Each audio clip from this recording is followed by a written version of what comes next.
Graças a Deus, irmãos. Amém. De pé ainda, queridos. Abra sua Bíblia, o livro de Lucas. Lucas capítulo 4.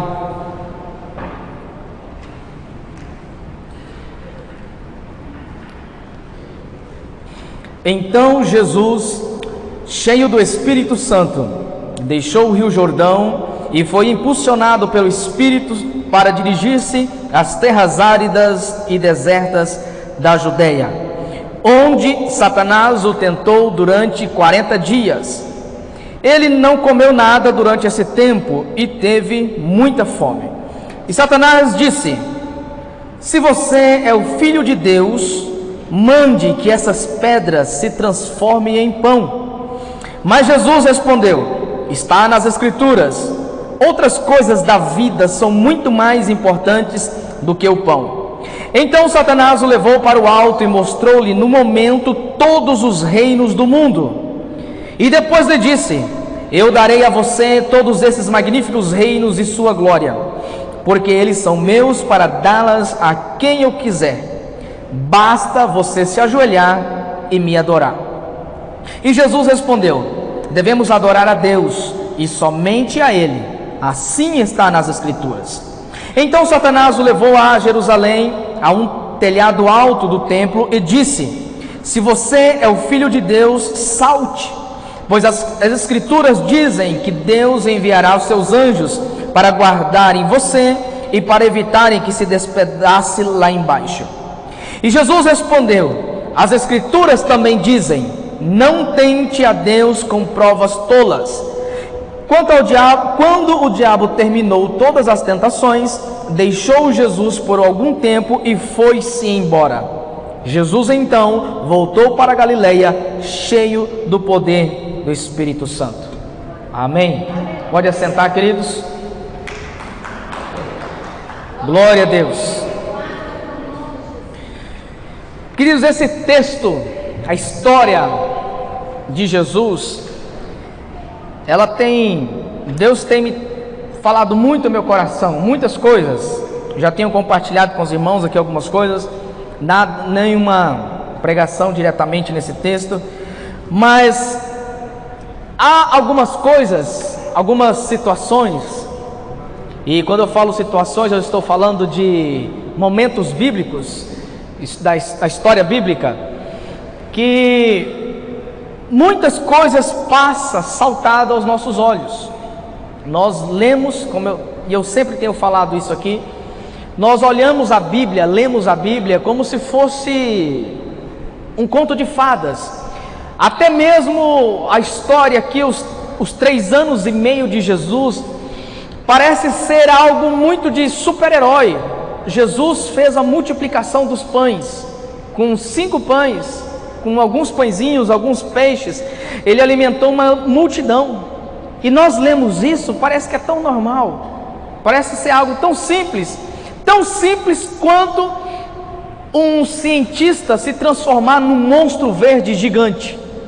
Parece ser tão simples. Ele fica nervoso e se transforma num monstro verde. Também parece que é tão simples. Jesus estava ali, de repente alguém chega e diz assim: Senhor, minha filha morreu. E Jesus diz assim: então vai, para que você voltar, que chegar em casa, ela está viva. Poxa, que algo tão simples. Mas isso, eu sempre falo isso porque a nossa vida, como nós entendemos a Bíblia, ela tem que refletir a realidade de que nós vivemos hoje. Então, quando nós olhamos e vemos Jesus multiplicando pães, alimentando multidão, quando nós vemos Jesus aqui na Bíblia trazendo uma palavra dura, direta, quando nós ouvimos Jesus através da Bíblia Sagrada trazendo uma palavra de amor, e Ele dizendo que Ele é o amor, nós temos que sentir isso como se nós mesmos estivéssemos falando. E como que eu posso embasar isso aqui? Porque o apóstolo Paulo, ele diz assim: olha, sede meus imitadores, como eu sou de Cristo. E o apóstolo Paulo, ele era direto no que ele precisava falar na sua exortação, mas também ele cuidava dos seus discípulos.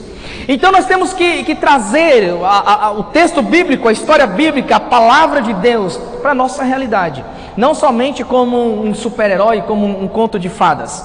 Mas, voltando aqui, queridos, eu quero falar de algo muito especial, algo que nós vivemos hoje, é a nossa realidade hoje, que é um questionamento: o que move você? O que te move? O que te faz fazer o que você faz? O que te motiva? O que te impulsiona a fazer?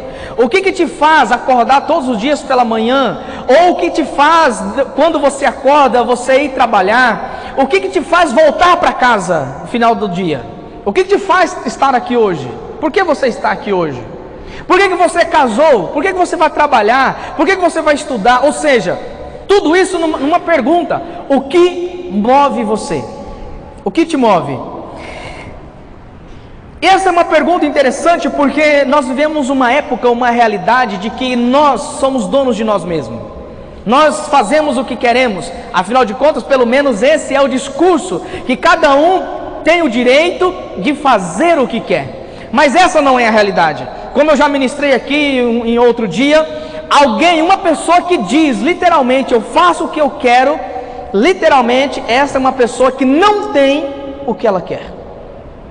Uma pessoa que quer viver, ou que pelo menos se propõe a viver a realidade de: eu faço o que eu quero, eu mando na minha vida, ninguém tem nada a ver com isso, eu tomo as minhas próprias decisões. Essa pessoa é alguém que não tem o que ela quer.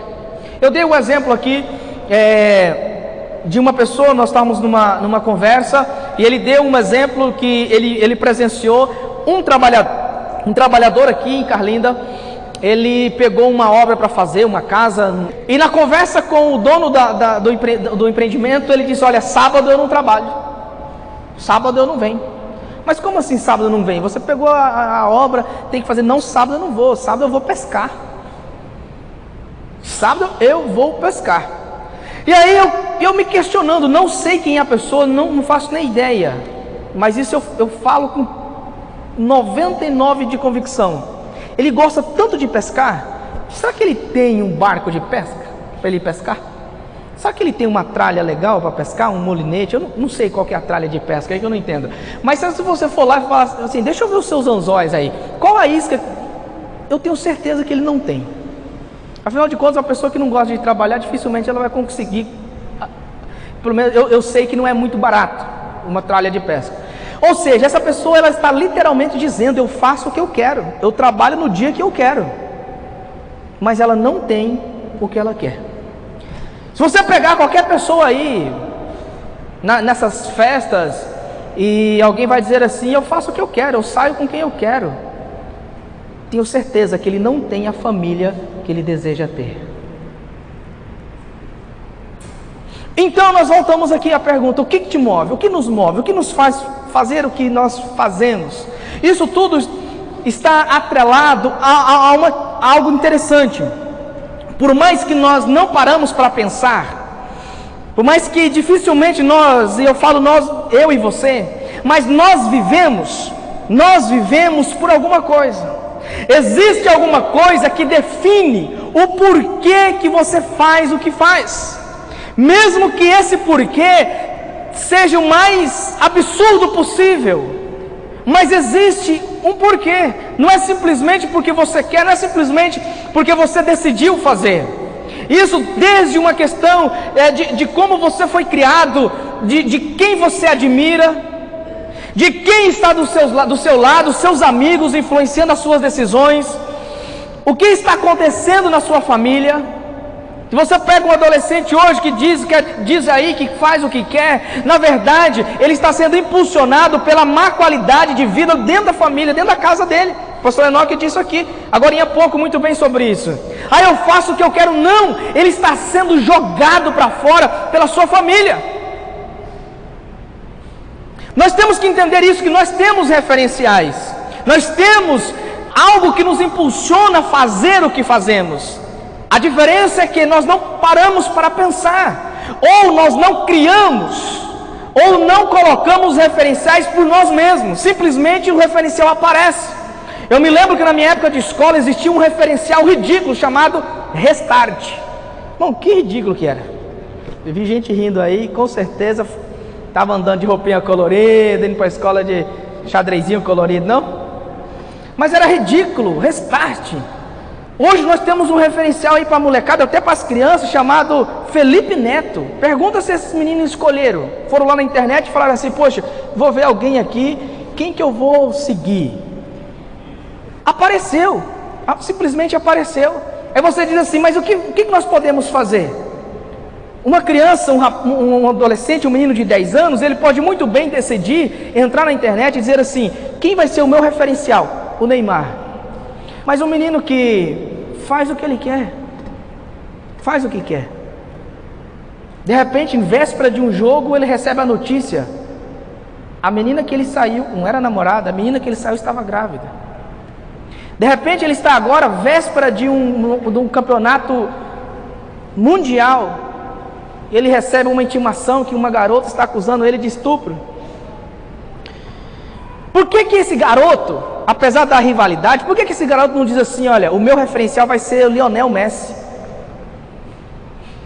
Um rapaz que se apaixonou na adolescência ainda por uma garota, está com ela até hoje. Tem os seus erros, os seus problemas? Tem.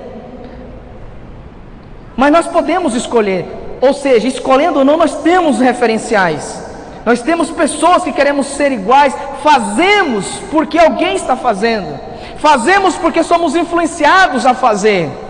E aí acontece que nós gastamos a nossa vida, gastamos toda a nossa energia buscando fazer alguma coisa, mas nós acabamos enganados, porque apesar de estarmos buscando viver uma vida digna, uma vida correta, nós estamos como referencial uma pessoa errada.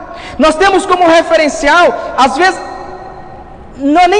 na pior das hipóteses, algo errado. Em muitas das ocasiões, você vai ver alguém fazendo determinadas coisas, nem sempre porque ele tem um referencial. Eu estou fazendo isso porque eu quero ser um bom jogador, eu quero ser igual ao Neymar. Não, a gente está fazendo isso porque ele viu um Adriano gastando dinheiro, comprando carros, como agora esses dias um jogador disse que ele chegou a comprar 3 carros no mesmo dia.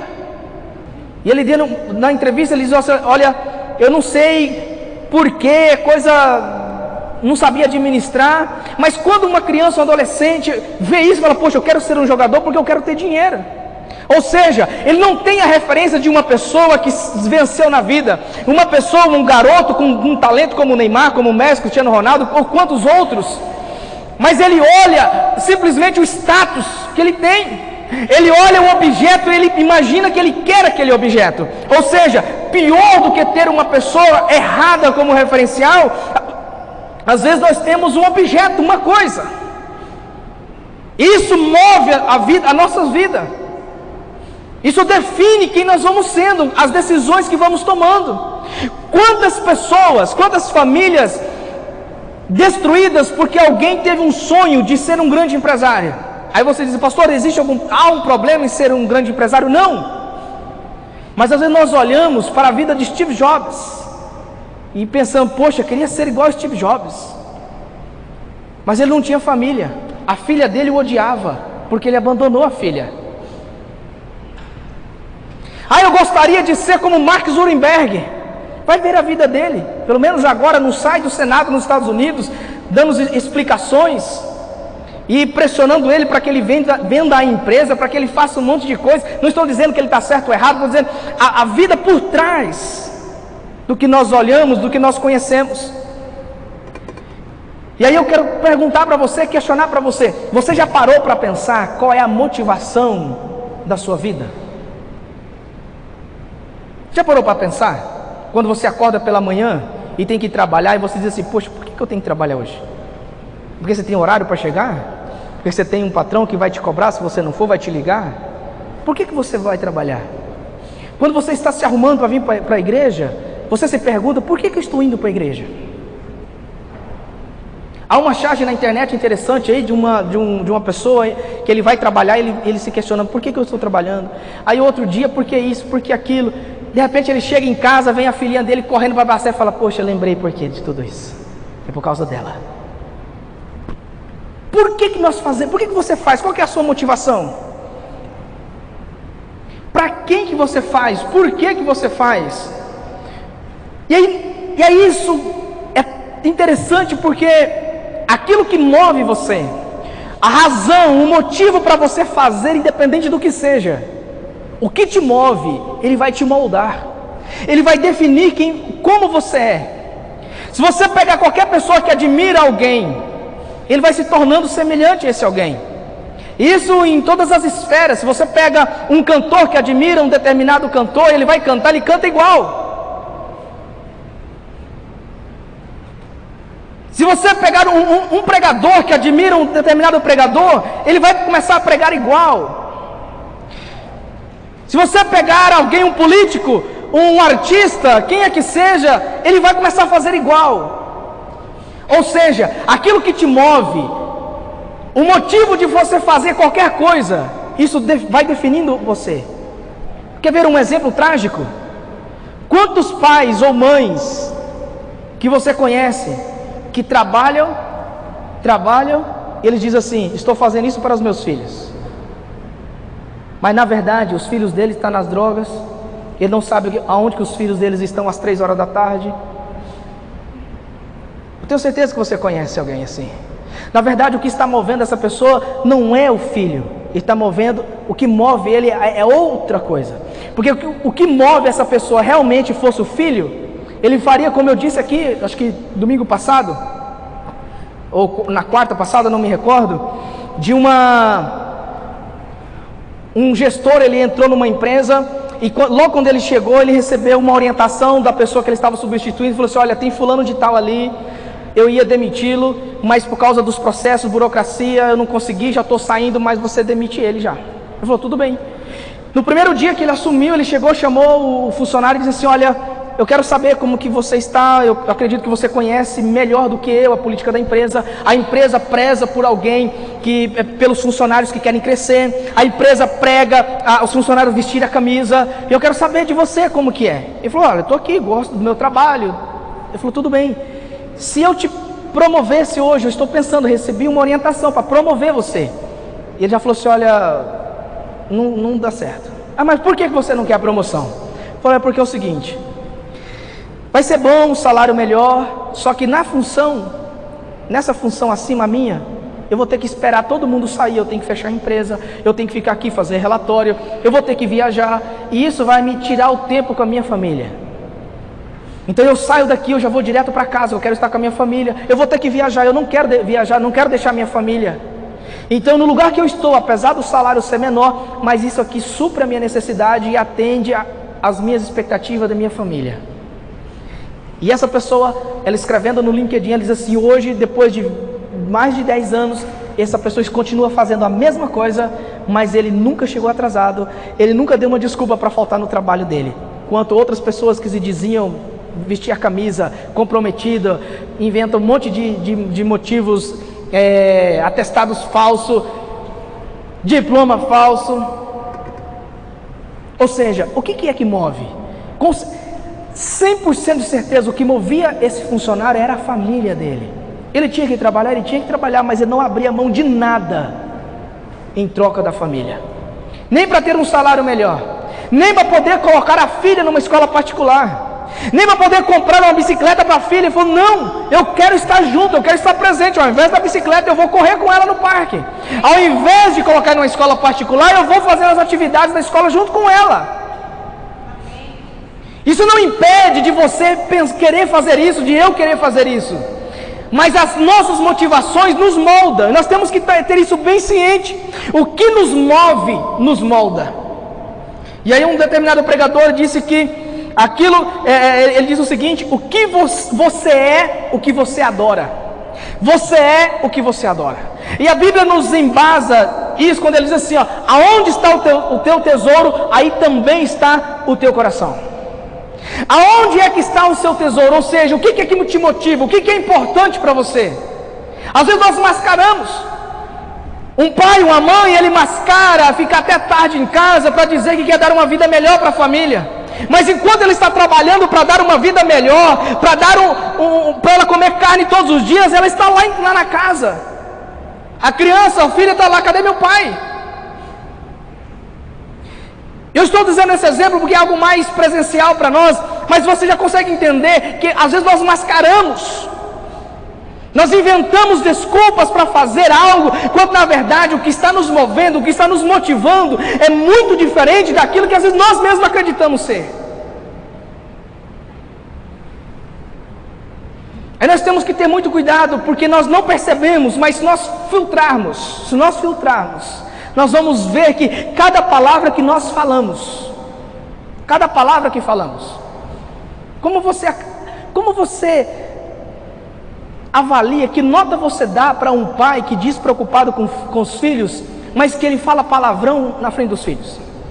Que nota você daria para uma mãe que se diz preocupar com as filhas, mas ela mesma não para dentro de casa, não respeita o marido quando chega, independente da situação que o marido está chegando? Se ele está chegando bêbado, está chegando fora do horário ou não. Que amor, que comprometimento você acha que essa mãe tem de verdade com essas filhas? Ou vice-versa? O que é que vai nos movendo então? As emoções que nós sentimos, as raivas, a cara de ódio, de raiva que nós fazemos, isso nos mostra o que de verdade, o que realmente nos move. Às vezes nós queremos fazer o certo. Sexta-feira aqui nós estávamos conversando e uma das perguntas que eu fiz foi: quem é você? E pelo menos os que se apresentaram disseram: eu sou um servo. E não dizendo diretamente de quem respondeu, mas comentando sobre essa palavra, ser servo. Eu disse assim: mas como nós podemos, como que alguém pode dizer que é servo se ele nega fazer algo para alguém? Se ele decide tomar as decisões da vida dele? Às vezes nós queremos, achamos bonito: não, eu sou servo, eu sou discípulo, eu sou servo de Jesus. Mas o que realmente está movendo? As nossas atitudes, as ações que nós fazemos, isso revela o que realmente nos move. Isso é, além de revelar o que nos move, queridos, isso é um ciclo. O que realmente move você, o que é realmente importante, isso faz você tomar as decisões. Isso te faz falar palavras. Isso te faz se emocionar com diferentes situações. De você ficar nervoso, ficar com raiva ou não. E tudo isso é uma mola propulsora. Uma mola propulsora para aquilo que nós somos ou o que acontece em nossa vida. Você quer ver um negócio? Quantas pessoas agora, elas não estão não só planejando, mas elas estão vingando de alguém que fez algo para ela. Poderia dizer aqui, quantas pessoas aqui está com um plano de vingança com alguém? Ah, eu vou contar. Eu não ia contar, mas ela fez, eu vou contar. Quantas pessoas não estão reclamando da política? Do momento político que nós estamos? Quantas pessoas estão reclamando do emprego? Quantas pessoas estão reclamando da religião como um todo, da igreja? Quantas pessoas não reclamam da própria vida ou da vida dos outros? Porque alguém está fazendo algo que ele não concorda. E nós achamos que o que move alguém reclamar, simplesmente reclamar da política no Brasil, sendo que ela decidiu nem votar? O que faz essa pessoa achar que tem o direito de reclamar? O que faz alguém pensar que tem o direito de falar da religião, falar da igreja, se ela nem frequenta os cultos? O que faz alguém ter o direito de reclamar porque alguém, um empresário, está ganhando dinheiro, se nem ele chega nos horários, não cumpre as obrigações dele aonde ele está? Se ele decide que no sábado ele vai pescar e não vai trabalhar, é o que move essa pessoa. Existem pessoas procurando saber a intimidade, o particular das outras pessoas. Existem pessoas aí se importando, se preocupando com o sucesso ou com o fracasso de alguém. Ah, porque fulano agora conseguiu comprar um carro. Mas como que ele conseguiu?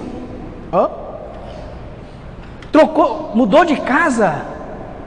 Ele saiu do emprego. O que aconteceu lá? Será? Mandaram ele embora? Será? Sabe o que isso mostra, queridos?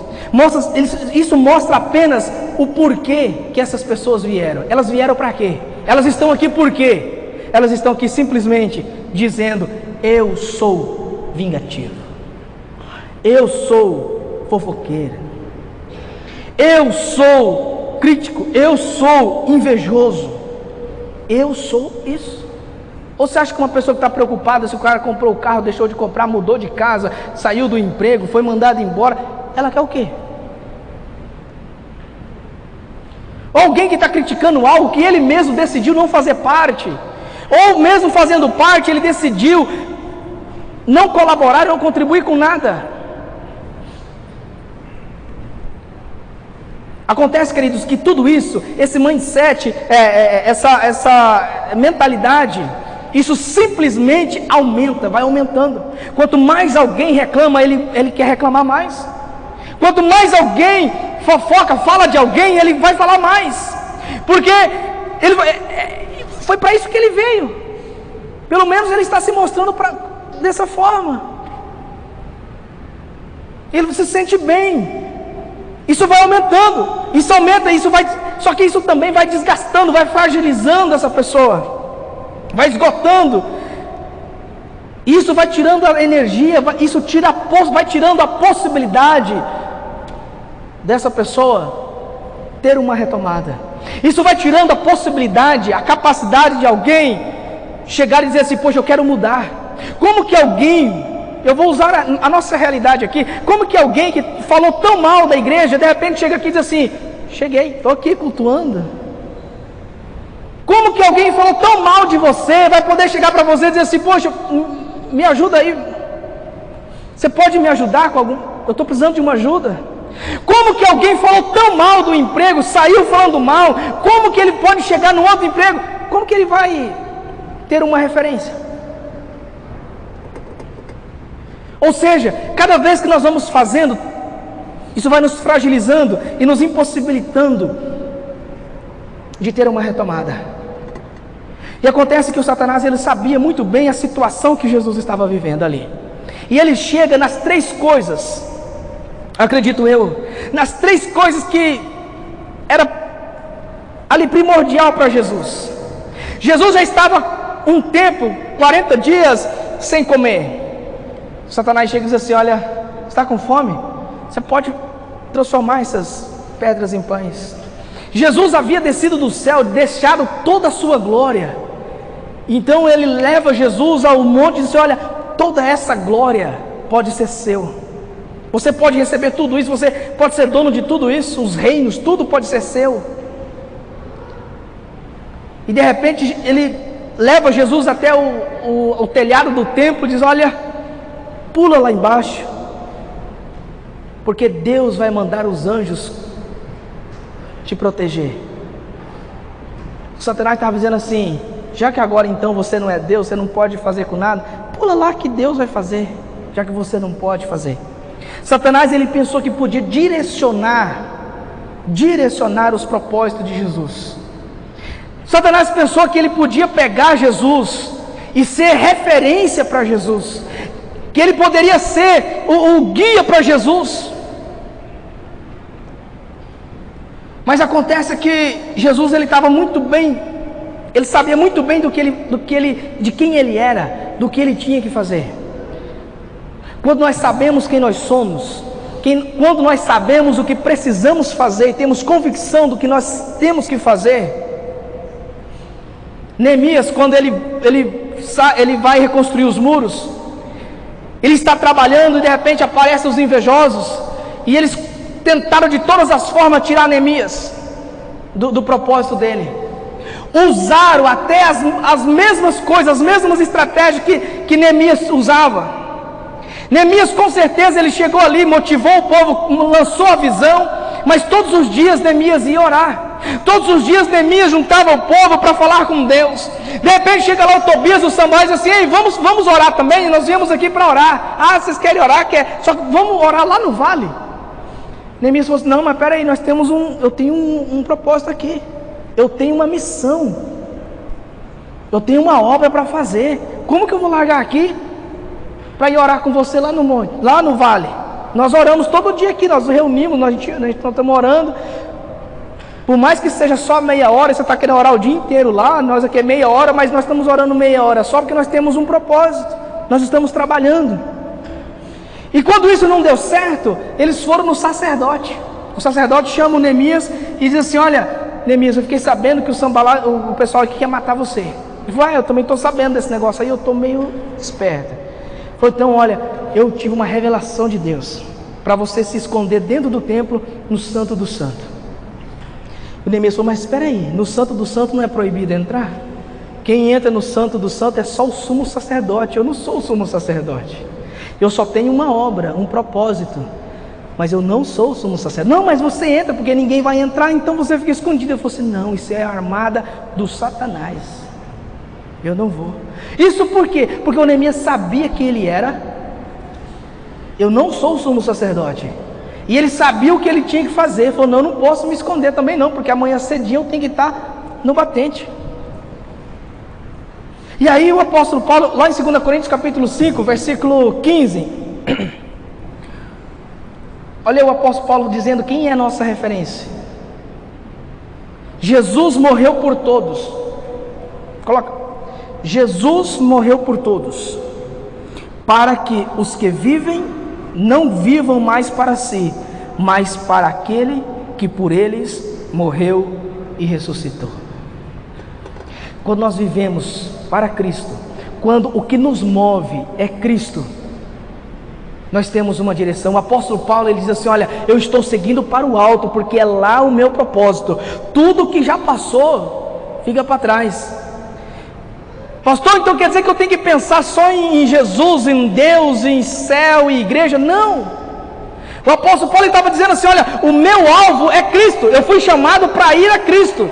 Só que as outras coisas que ele tinha que fazer no dia a dia, ele estava fazendo. Ele tinha que discipular, ele tinha que viajar, ele tinha que planejar para onde que ele ia, as viagens dele, quando que ele ia para Roma, porque ele queria ir para Roma evangelizar, como que ele ia pagar a passagem ou não. Ele estava pensando em tudo isso. Mas ele diz: olha, eu faço tudo isso, mas por causa de uma pessoa que morreu por mim na cruz. Eu não faço porque alguém fez e foi bonitinho, não. Eu faço porque Ele me chamou, porque Ele que morreu por mim. Ele é o motivo da minha vida, Ele que me chamou, Ele é o motivo da minha vida. Glória a Deus. Jesus. Ele morreu por todos nós, para que todos quantos vivem, tendo recebido dele a vida eterna, possa viver mais, não mais para si, mas para agradar a si mesmo, mas para gastar as suas vidas agradando a Cristo. Gastar as suas vidas agradando a Cristo, que morreu e novamente ressuscitou por causa deles. Amém. Nós temos que entender isso, que nós somos chamados para cumprir um propósito neste mundo. Nós somos chamados para cumprir um propósito neste mundo por aquele que morreu e ressuscitou por nós. Independente do que nós fazemos, independente de onde vamos, nós temos esse propósito. O propósito nosso é agradar a Cristo. O propósito nosso é fazermos o que Cristo fez. E às vezes nós ficamos esperando, imaginando que Deus ele tem que aparecer para nós e nos dizer o que temos que fazer. Qual o emprego que eu tenho que fazer? Irmão, eu fico imaginando assim: poxa, 2 lugares para mim trabalhar. Aonde que é da vontade de Deus? Eu vou orar. Eu vou orar.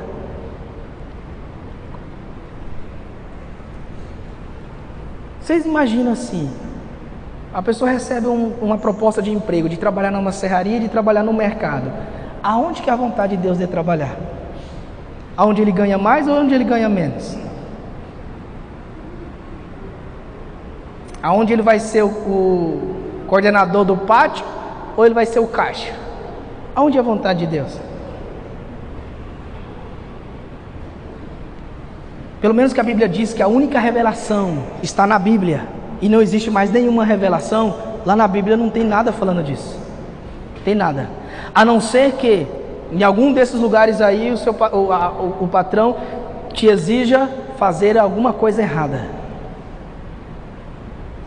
Mas qual que é a vontade de Deus? Nós ficamos esperando que Deus vai nos dizer com quem nós vamos casar. Irmão, eu vou contar um negócio para vocês aqui até hoje. pelo menos uns 80%, 70%, eu vou ser meio aqui, duvidoso da minha memória, mas uns 70% das pessoas que eu sei que casou porque Deus falou, deu problema. Ah, porque Deus não, porque era mentira. Não, porque Deus não fala. Deus não fala. O único lugar na Bíblia parecido com isso é o caso de Isaac e de Rebeca. Mas não foi Deus que falou também. Foi o servo do Abraão, que muito preocupado em escolher ele ia escolher. O Abraão não falou como que tinha que ser, ó, você vai, pega uma loura, olho azul. Não, falou, vai, escolhe alguém.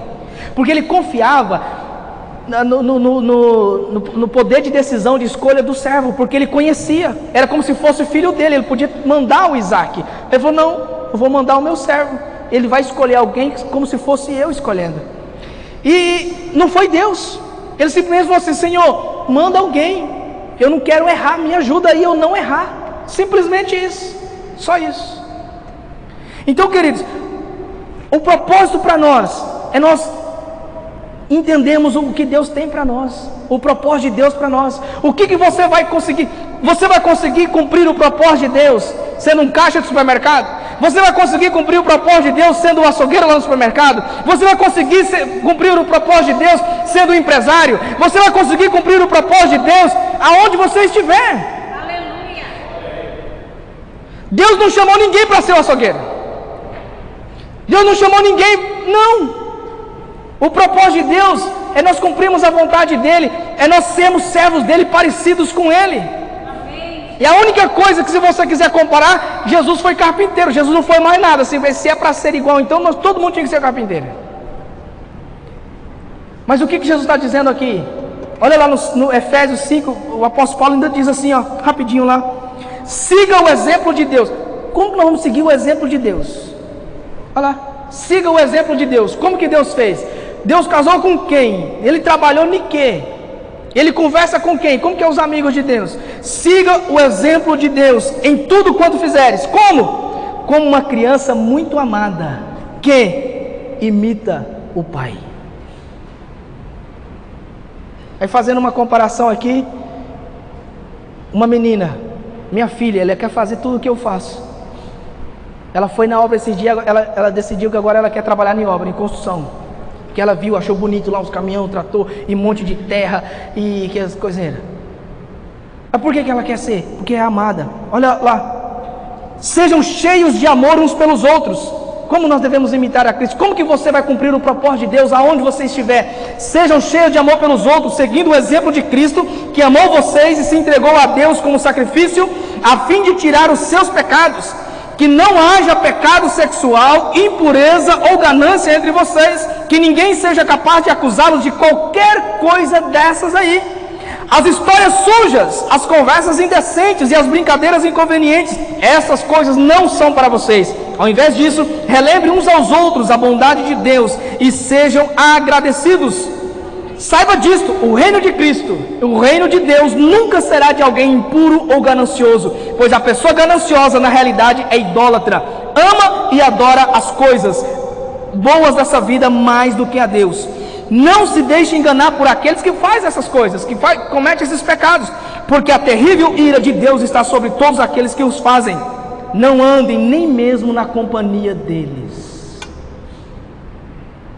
Ai, meu amigo, meu irmão, meu primo, meu pai, não ande na companhia deles. Paulo não está dizendo simplesmente o que era certo ou errado, não estava dizendo o que nós temos que fazer. Literalmente está dizendo o que tem que fazer, o que vocês têm que fazer, o que move vocês, qual é o motivo de vocês fazerem o que vão fazer, por que vocês vão casar, por que vão trabalhar, por que vocês deixam a sua família e vai trabalhar numa outra cidade, por que vocês deixam a sua família e tem que sair, viajar, estudar. Por causa disso, para amar uns aos outros. E quando nós não temos esse propósito, queridos, a pessoa vive num loop. Ele começa a fazer alguma coisa, se ele consegue chegar no meio, mas ele já desiste, já para, sabe por quê? Porque quando ele casa, mas ele não tem esse propósito aqui, ele casa, ele descobre que aquele casamento, aquela pessoa, aquela mulher, aquele homem, não satisfaz ele. Ele não chega no fim, ele para. Sabe o que acontece? Ele procura outro marido, procura outra esposa. Aí acha um trabalho. 6 meses depois ele pede as contas, quando ele não é demitido. E ele procura outro trabalho. Tempos depois ele sai de novo. Sabe por quê? Ele vive no loop, ele não sabe o que ele tem que fazer. Qual é o propósito dele? Ele acha que uma pessoa bonita, uma pessoa que olhou para ele diferente, vai agradar ele. Ele acha que um trabalho, um emprego que paga mais do que o outro, vai ser melhor para ele. Aí ele vai embora.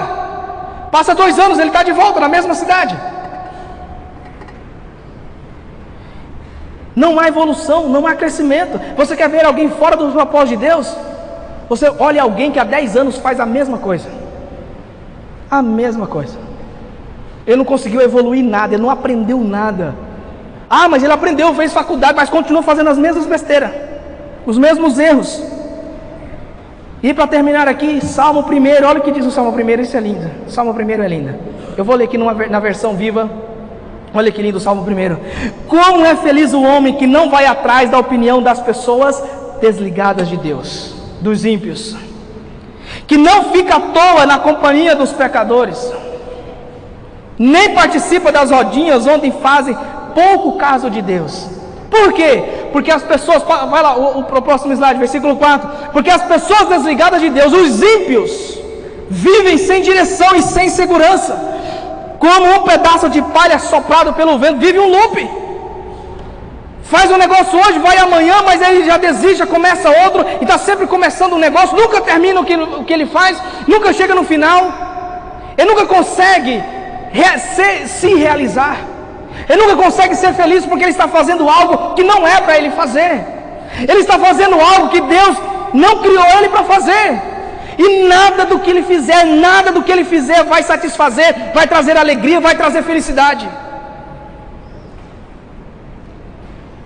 Quando as motivações estão corretas, queridos, depois você lê o Salmo 1 todinho aí, você vai ver, mas não é assim, aquele que segue a palavra do Senhor é diferente. Depois você lê em casa, não lê agora não, para mim terminar aqui contigo. Quando as motivações estão corretas, queridos, nós não ficamos refém das circunstâncias, não ficamos refém de encontrar alguém especial que vai me satisfazer, vai me realizar, não ficamos refém de encontrar um emprego que vai nos realizar, pelo contrário, aonde nós estamos, nós fazemos a diferença, até porque nós já chegamos num lugar, já convictos do que queremos, de quem nós somos.